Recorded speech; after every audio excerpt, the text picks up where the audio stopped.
Okay, today I've got a Smith & Wesson Model 642. It was gifted to me by my dad's cousin, Joe, and I'm very thankful for it. It's a pretty neat gun. I'm gonna go ahead and shoot it five shots, and then I'll show it to you, some close-ups in case you've never seen one or didn't have one. We'll get the shooting done because this is what it's all about here, and then I'm gonna go over just basic pros and cons in my mind.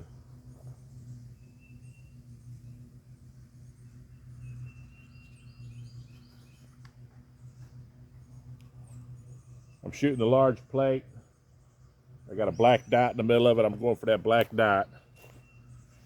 See if we can see it here. Yeah, if you can see that large plate, the black dot, that's what I'm going for. We'll see how I do.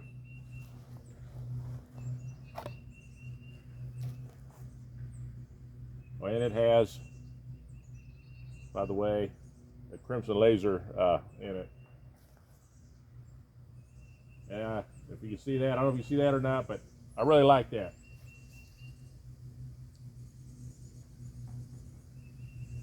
Okay, so I'm gonna pop off 5 shots here. I'm not used to this. This is a new gun, but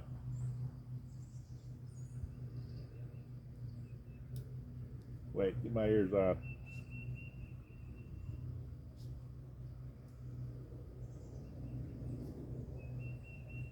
Okay, my dot fell off. Okay, I'm just gonna pretend it's there.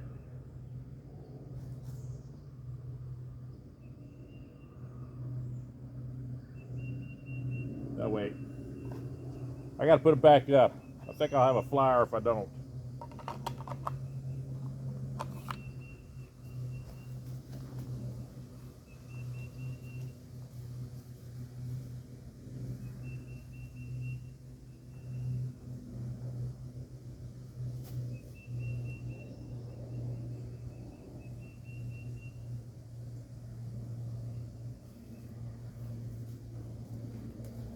$21.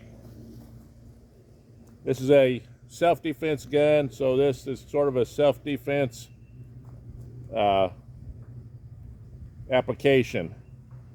This gun, I don't ever plan to have to shoot more than that far away. It may be closer, maybe 0 feet, but between 0 feet and 21 feet, if it works, it's going to work. So I just picked 21 feet as like the furthest that I would try to shoot this. Of course, assuming with practice that I can make a good hit at 21 feet. Otherwise, I'll have to bring it in. But anyway.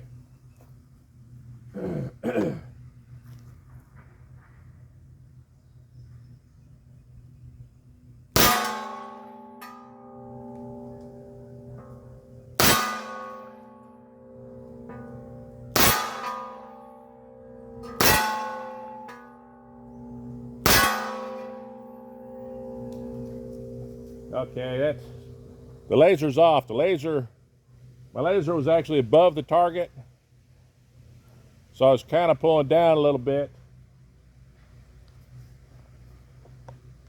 I'll go up here and point out the impact. Okay, the gun's been shot, 5 shots. Back in the holster.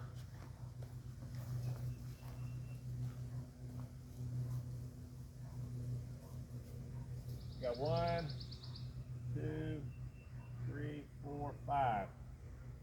The laser was like hitting up here, and I was aiming about there.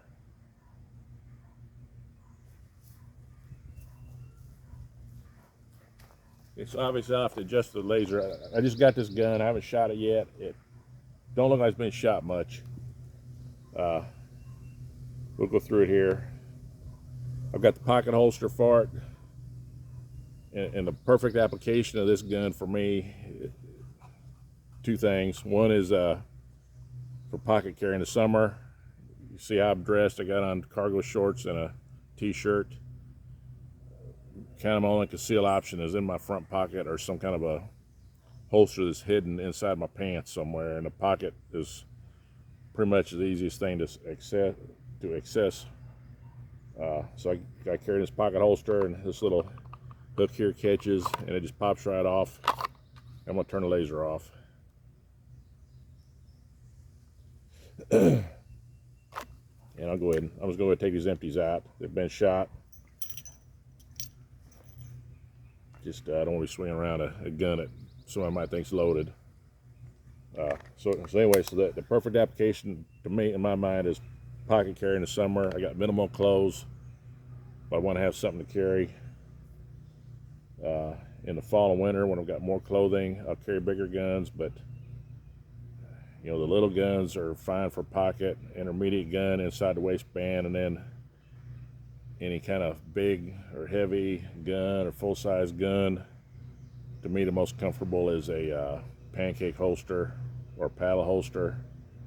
In the winter with a coat, you can do about anything, but in the summer like today, I'm not going to put on more clothes to carry my gun, most likely, so I'm just going to carry a gun that I will carry, and that's the one you need. Whichever one you're going to carry is the one you need to know how to use and have it on you. So anyway, that's the good point of this gun, is that it's small, fit in the pocket, and I think small pocket pistols, I've had a couple before. This grip seems a little easier to get a hold of, I guess because, I hope you can see this, I guess because I think the pistols are more, the grips are more flat. This seems like I can get my fingers around a little easier. But this is a model 642-2 in a basic history, which I'm sure you can find all over the internet or through Smith & Wesson. They came out with what they called the Centennial model on their 100th anniversary, and apparently it had this design where it had no exposed hammer. I don't know what you call it, hammerless, but it's obviously got something in there striking the firing pin. I think the hammer is just bobbed. I think it's got a bobbed hammer. I mean, it feels like it's empty. It feels like, it just feels like a normal, like a normal gun with a hammer. I haven't had it apart or really researched it yet. But anyway, they came out with that, and then at some point later, they made a lighter frame that was all steel gun. This is a model 642, and it's got stainless steel cylinder and barrel, 1.875 inch barrel, aluminum frame that I guess is kind of like painted stainless steel color. And it's got the Crimson Trace laser grip, which I really like. And even as we saw there, I was pointing at, of course I need to adjust it, but it was off. But if that was on, I would like it to just co-witness with my sights, and then if it's really dark and I can't see the sights, at least I got that. But always try to use the sights regardless. The sights are kind of what you expect for some kind of a pocket pistol or small gun, short sight radius. Just got a little minimal slot in the frame and just a minimal ramp front sight. If you want to spend more money, you can obviously probably get a gun just like this with a night sight or true glow sight or whatever combat sights. But for this gun, I think they retail with the Crimson Trace laser. I was looking, I think they're around $650. It's like guns aren't cheap anymore, but this is not a cheap gun, but it's not anything custom or expensive. I don't think. It's kind of standard Smith, I guess. J-frame. They call it the Airlight, but it is so light and comfortable to carry in that holster. It's going to be ideal summer carry gun. And the other thing with revolvers, if you don't shoot, I keep forgetting, hold this up. If you don't shoot guns a lot, if you learn how to shoot a double action revolver, you can shoot any double action revolver. They get the long double action trigger pull, so anytime you fire, all you do is pull the trigger and you fire, or you don't pull the trigger and you don't fire. You don't have to, pistols got a lot of pros to pistols, but if you don't drill and you don't target shoot for fun or for practice for defense, you're probably going to shoot yourself in the foot fooling around a pistol. And so it's just whatever you've got, you better train with it. So anyways, this for somebody that does not want to spend a lot of time. I mean, I like to shoot, so I shoot any gun that's interesting or fun or whatever, and ones that are applicable for self-defense, I'll make sure they're reliable and carry them.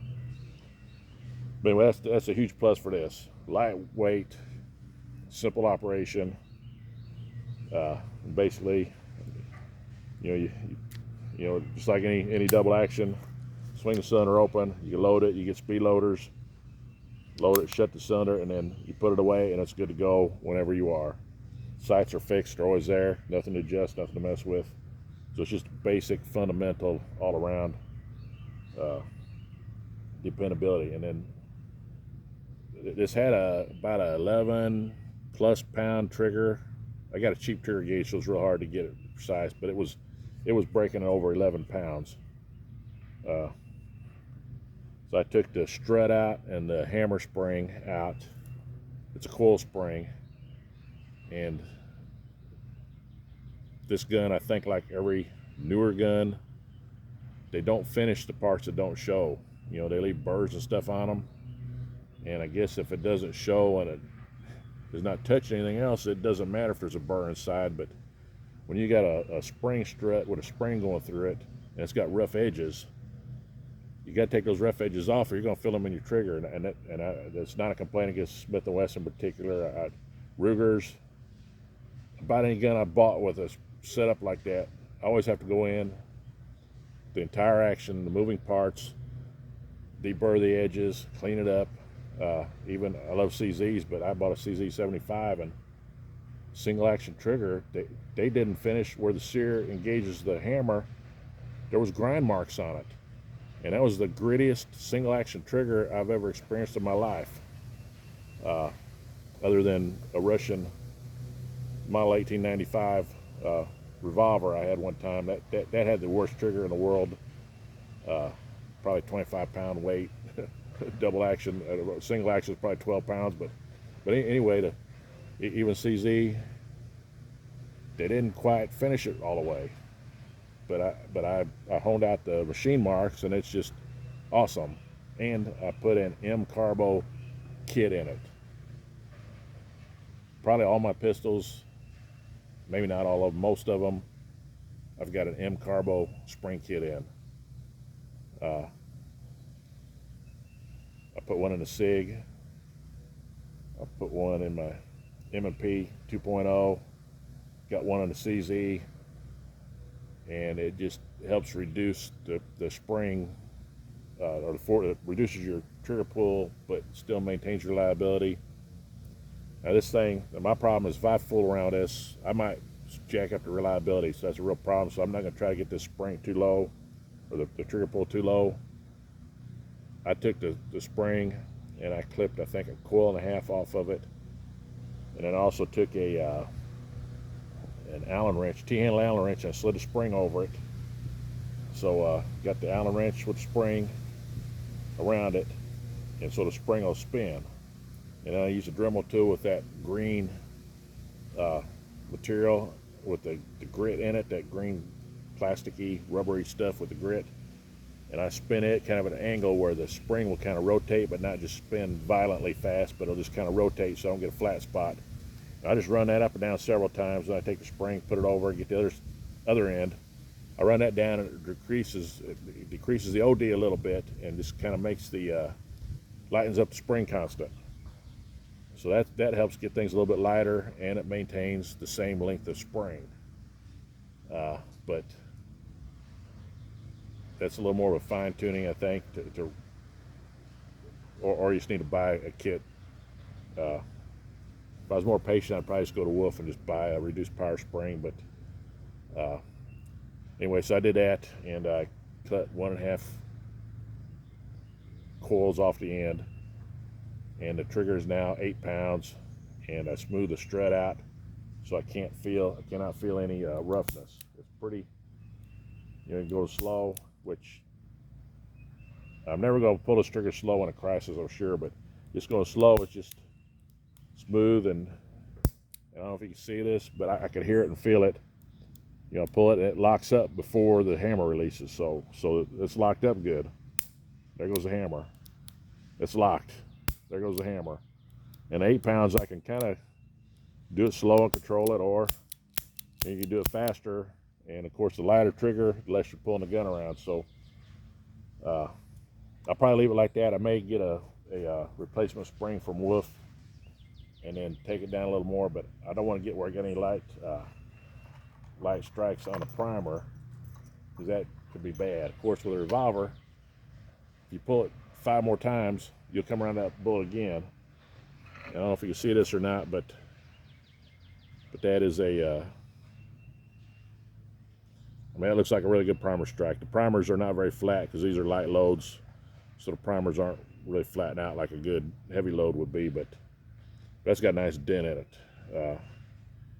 Nice decisive strike. I think it's really, I think 8 pound, I'm probably gonna go to a little bit lower, maybe, but I'll see. I need to shoot it some. I need to get the laser sighted. I'll just get a little up close here. That's a nice looking gun. Oh, and the other thing, the thing about this gun, Smith & Wesson got it right. In my opinion, any revolver that you're shooting double action, if you're competing double action or shooting double action for your life, do not have a skinny trigger with serrations on the front, because, at least for me, my big fat long fingers on here, when I pull this, my finger, as that hammer comes down, my finger kind of rolls over a little bit. And I like a trigger that's smooth, no serrations, and kind of rounded, no sharp edges. This thing is all radiused everywhere. There's not one sharp edge anywhere. I think I could pull this trigger all day long and I would not have blisters. I've had some guns that if I do a couple cylinder loads, there'll be a sharp edge down here or up here, or there's sharp serrations in it, and it starts wearing your finger, because not only is you're rolling down over it this way, the trigger's going this way each time you pull it, because as it moves, of course, you can see it moves. It's rubbing you this way and this way. So to me, it's really very poor to have that. And if I have a gun like that, I grind the serrations off and polish it, and I make it look like this trigger. In fact, I got a Smith & Wesson Bodyguard that it was smooth here, but up here they had sharp edges, and up at the top, so I had to shave that down, or grind it, radius it down with the Dremel. So I had to get it kind of polished up and smooth. That's one problem I had with it. The Bodyguard is similar to this. The one I got is a 649. It's all steel, all stainless steel, but it has actually got the hammer, a shrouded hammer, where just the very tip of the hammer, if you want to, you can grab it and do a single action shot, or you can just shoot a double action, but it's got that shroud so you can draw it. But the back is kind of humped up like this, and I think that kind of helps manage recoil whenever you shoot. If you don't have something in the web of your hand pushing this here, in fact, this in particular, this is very cushy, and it's right up against your hand. So I think this gun, it helps manage the recoil you're going to get from a short gun, and you just you can get up kind of high. You don't have to worry about the hammer biting you. And of course, I can barely get my fat fingers on it, but it works for me. I'm not a fan of rubber grips, but since it's got the crimson trace, I'll live with it. I'd prefer just hard grips with no checkering for something like this, for pocket carry. If I didn't have a laser, I would just want hard wooden grips with no checkering. Maybe some medium finger grooves I like if they're light. Finger grooves, if they fit you, they're excellent. If they don't fit you, they're a pain.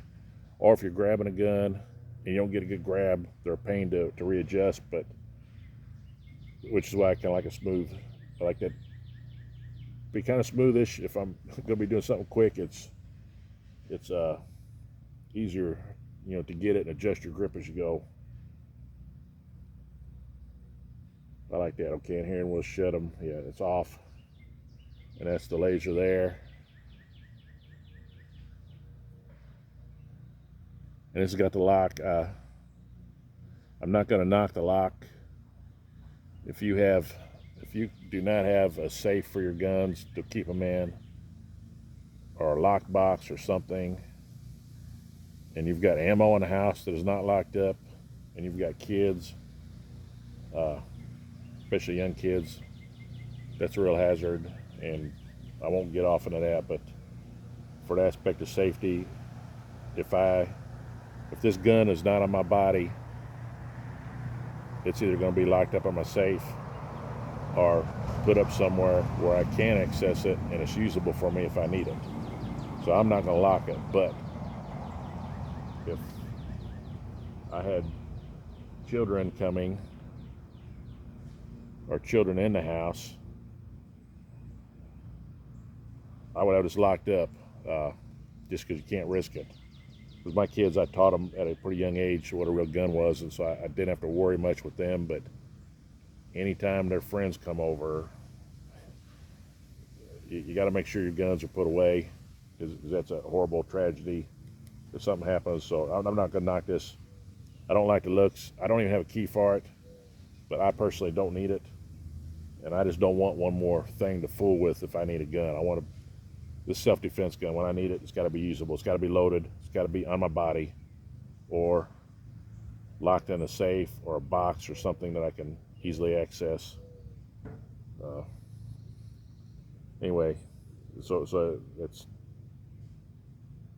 I don't know. They'll never stop doing that. I'm sure they start doing it sometime. I don't have a key. I don't even know what they look like. I guess I'll probably get one. But if my gun's not on my body, I'm not using it. They're locked up in a safe, so I'm okay with it. It doesn't really affect me. And yeah, I really can't complain other than fixing the spring, the trigger, making a little, or the spring making a little trigger a little bit lighter. It pretty much as is seems to be good. I'll shoot some more rounds in it. Oh, and one other drawback I think to Snubbies is hollow points don't really work at snubby velocities unless you buy a hollow point designed for Snubbies. So for defense load, I'm either going to use a plus P level hard cast double-ended wad cutter, or maybe a semi-wad cutter hard cast. It's got a shoulder around it, so if they hit something, it's going to cut a channel. The only thing with those is you might have more penetration than you want, but round nose bullet is not reliable to stop anything. And a hollow point that don't expand is basically a round nose bullet. I'm going to look and see if I can find like 115 grain Hornady. I forget what it's called. It's not the XTP. It's like an XTP basically, except it's got a rubber or polymer little tip in it so that it will always expand, because sometimes the tip, the hollow point, if it gets plugged right with something, it won't expand. It'll just kind of plug it. But those polymer tips are supposed to prevent that from happening. So, and they're supposed to be designed to expand at lower velocity. So for your ammo, I've read up on it a little bit, and I'm still trying to research it. Just regular hollow points, for 38 or maybe even 38 plus is not that great. 30 plus is probably about 9mm ish power level. Of course, if you've got 3-4 inch longer barrel, you're going to have a lot more. What do you get? About 100 more feet per second, I think, for every inch. And 100 feet, the energy is proportional to the square of the velocity, so your energy really increases, and I think that energy is the key to the expansion of the bullet. I don't know. I'm not an expert, but what I plan on carrying with us ideally is those little rubber tipped 125 grain bullets if I can find them, and if I can afford them. The other good thing about a revolver is that if your bullet loads and the fit fits in the center, it's going to feed. I mean, you don't have to worry about it feeding. With a pistol, when you go trying different ammo, you really got to buy enough of your ammo to make sure it's going to work reliably, and it's too expensive. It's really painful. But I guess if you got one gun and you keep it, and over time you try different things, and you learn what it does. I had one old ex-military rifle that, pistol. I couldn't get to feed any hollow points, no matter what. So I was going to use it for a defense gun. It was solid, all steel, real common. But I don't know if it's just that gun or what. But so I gave up on it and didn't try. But then I've got other pistols. I got a SIG P365, and it seems to shoot anything I put in it. My CZs 75 shoots anything I put in it. Never had trouble yet, but I make sure that whatever I've been practicing with and works well is what I carry. And this thing, I'm gonna shoot several more rounds in it. I bet it feels right and it's good. And I think if I got good ammo, this gun's gonna run it. As long as you don't have a squib load, your bullet get stuck in the barrel, you're good to go. So I think I'm forgetting something. Oh, this weighs 14.5 ounces. It's extremely light. It's just so light, it's almost like not carrying it. I mean, you don't really notice it. It's perfect summer carry. And I carry it in this and it's just Kydex, piece of Kydex. If you've got a heat gun and a piece of Kydex, and you got eyelets, you can make this. I got a little press I made with foam that I could take, and I heat this Kydex up, fold it over, lay it on the foam, press it with a press and a couple clamps, let it cool.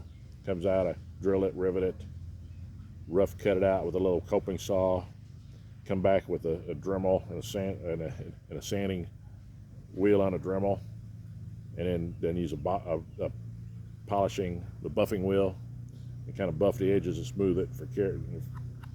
And this is really cheap and works. It will scar your gun. I've already got some marks on this.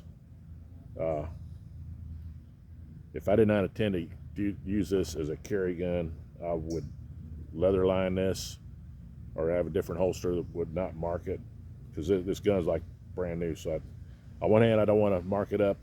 I like to keep it looking like new, but on the other hand, I think this is going to be a work gun for me. So in that case, it's a stainless steel cylinder, so it ain't gonna rust. But you can see that paint-like finish or whatever they got on it is put some little scuff marks in it, and that'll happen with this. But you could carry this in your pocket without a holster, but I don't like that idea because your trigger is exposed. Of course, it's an 8-pound trigger, but it's just, if the trigger's covered, it can't be, nothing can hang up on it, nothing can pull it. It's just something less to worry about. And this flat bottom kind of holds it always in the same position. It's always in the same spot. If you got this in your pocket, it's going to end up doing this or this, and I guarantee you this will put a hole in the bottom of your pocket, and then it'll be trying to fall out, or if you pull it, it'll hang up in your pocket liner. So I would say do not carry a gun without something on it. And this does kind of helps the outline a little bit. I mean, you can probably still look at it and guess it's a gun if you're looking for a gun, but it does kind of square it up a little bit, and it does hold it all in the right place. I think that's it.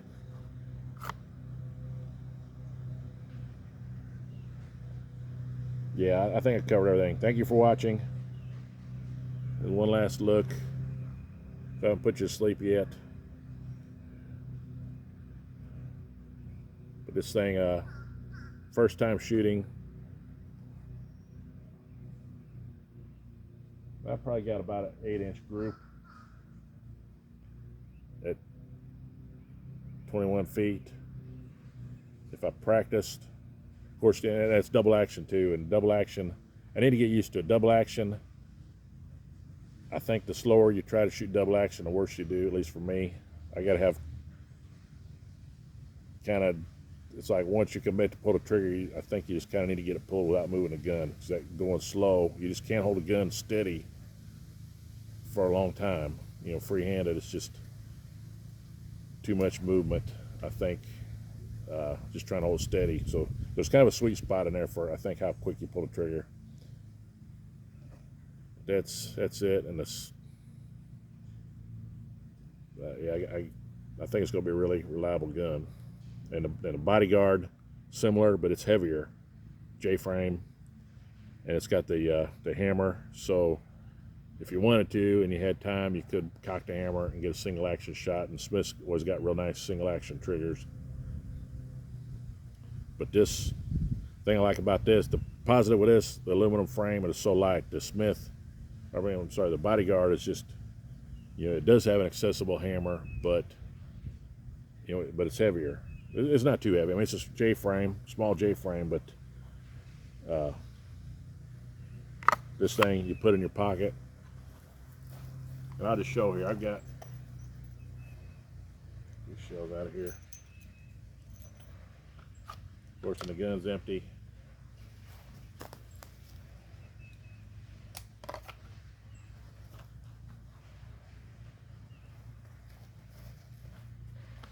If you can see this,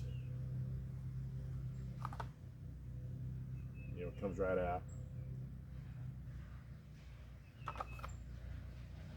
And my hands are all sweaty. It's buggy as heck out here. Actually, so if I had